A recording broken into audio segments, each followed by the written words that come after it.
we technology? Okay, this next lien is 0 Boardman Lane in Concow. APN is 058-330-038. Case number CE21-00953. Next slide. So real quick, sorry about it. When I think we said this last meeting, when there's a 0 in the address, it means no one lives there. Is that correct? Correct. Okay. Yeah, there's not an assigned address. There's no dwelling. Correct. Next slide, please. Next slide. Next slide. All right, the parcel size is 3.39 acres. Water source is unknown. No cultivation may take place on this parcel because there's no legal residence. Next slide. Previous cannabis cases 2019 was end of harvest. Property taxes 2021 through 2022, 313.17 late. They're delinquent, $1,431.70 as of 2018, and total taxes due $1,744.87. The owner's mailing address is in Chico. Next slide. Nuisance hearing date was October 19th, 2021. The hearing officer decision was October 22nd, 2021. For violations of Chapter 34A, cultivation area too large for the parcel size and parcel does not have a legal residence. 34C, indoor grow requirement on parcels less than 5 acres, number of plants being cultivated greater than authorized, and no legal residence. Cultivation area was around 8,000 square feet, approximately 450 cannabis plants. Notice of proposed lien sent was March 2nd, 2022. Next slide, please. Lien amount, non-penalty cost to the county, $7,045.70. Penalty, $61,000 for a total of $68,045.70. Next slide, please.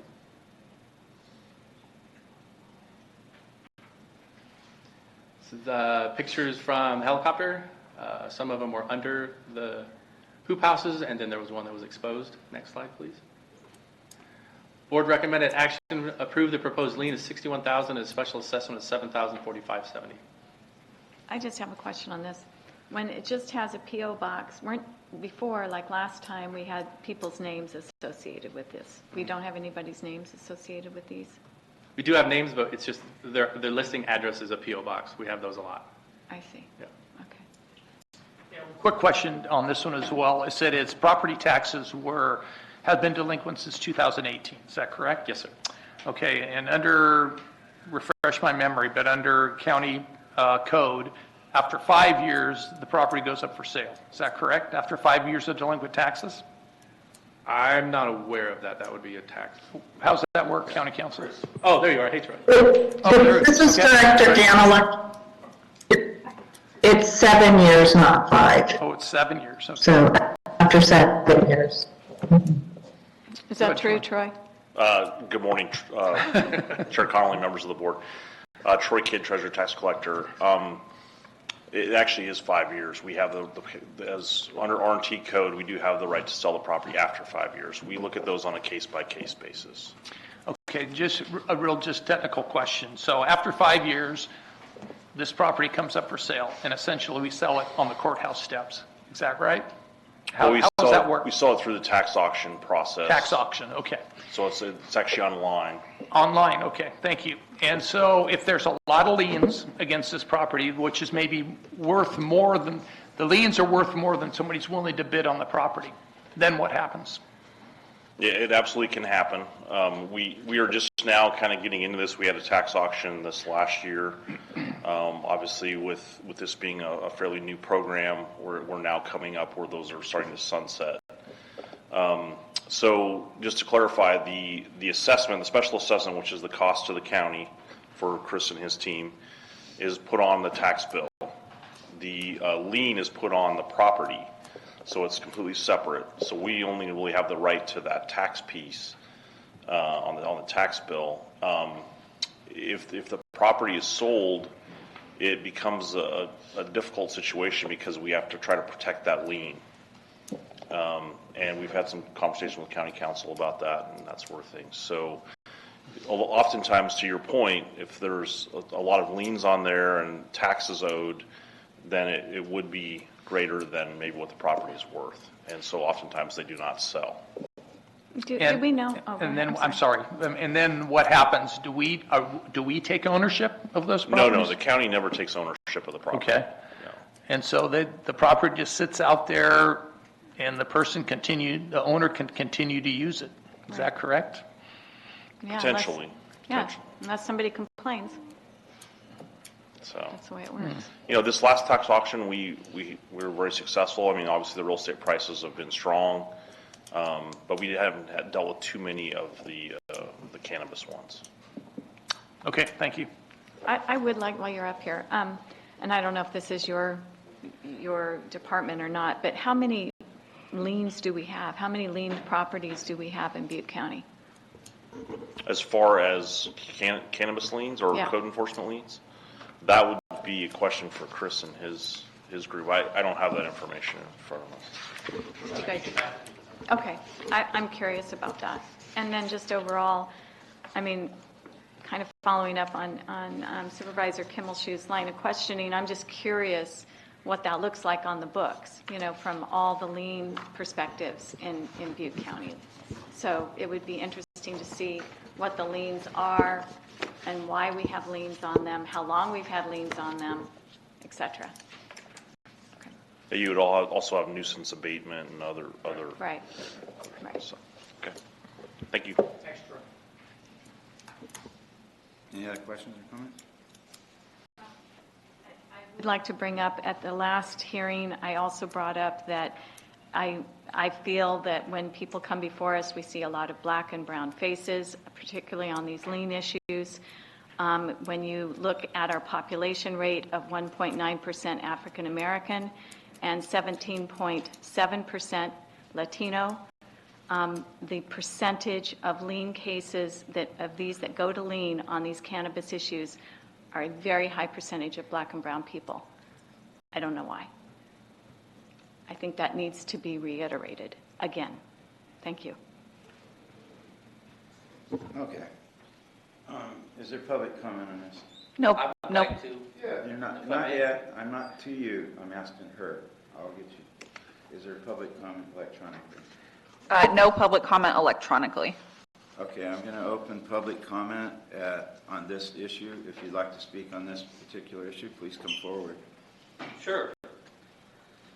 I'm actually here on a different agenda, but I know that parcel because I live kitty corner from it. If you pop the picture back up there, it's actually two different parcels, two different groves on there. And the one with the covered hoop houses is actually a whole adjacent property we used to call the llama pen up there, and it's actually a Hoffman address, I believe, on the corner. That's all I'm bringing recollection to, is the three that are made there, those are a whole different property as opposed to the other one that has the middle hoop house on it.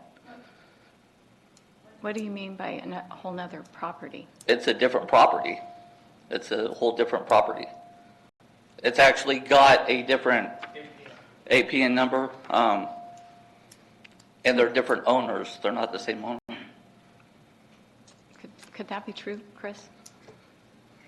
We do extensive mapping. We have programs that we use when we go up in the helicopter. We have these extensive programs that make sure that we're at the right parcel, taking the right pictures. Because we have to appear in front of a hearing officer stating that, so. The three covered ones are actually leased from Mexican cartel that actually had a 17-year-old kid operating that.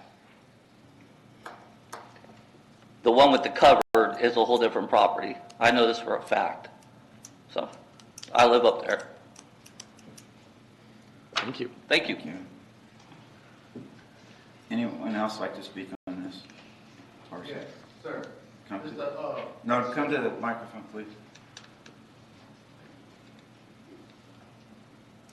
Gratitude. I just want to offer my appreciation for acknowledging the genocide of the indigenous relatives here in this area earlier on.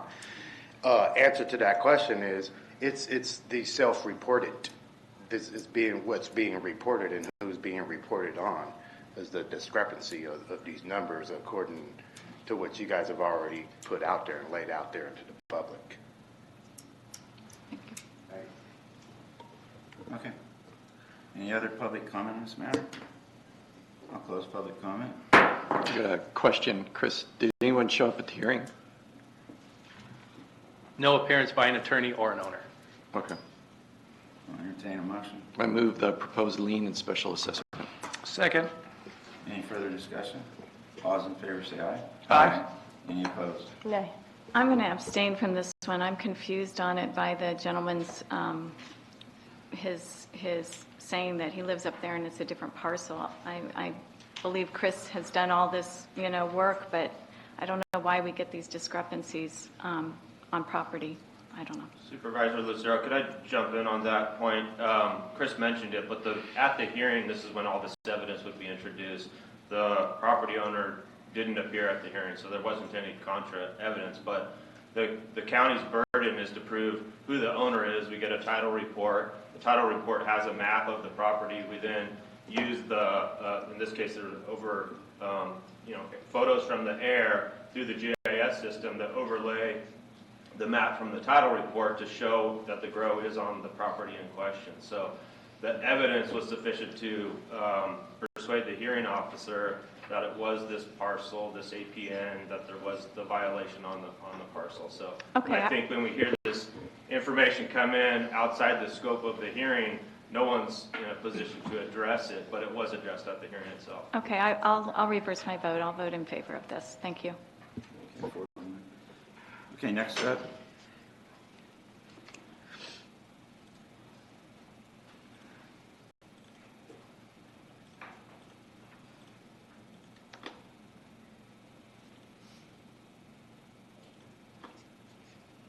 Okay, this next one is 0 Herschel Lane, Orville.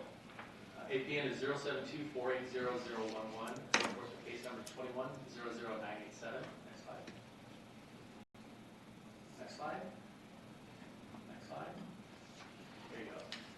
Parcel size is 19.57 acres. There's an exploratory well as of 2013. No cultivation may take place on this parcel because there is no legal residence. Next slide. Previous cannabis case is 2019. There was a lien placed for $41,500 and a special assessment for $5,864.09. 2017, they made it to end of harvest. 2015, the citation was issued. Chris, would you turn your mic on, please? Oh, sorry. Sorry. Property taxes 2021 through 2022, $7,065.34. Delinquent as of 2017, $5,151.96. Total taxes due $12,217.30. The mailing address is in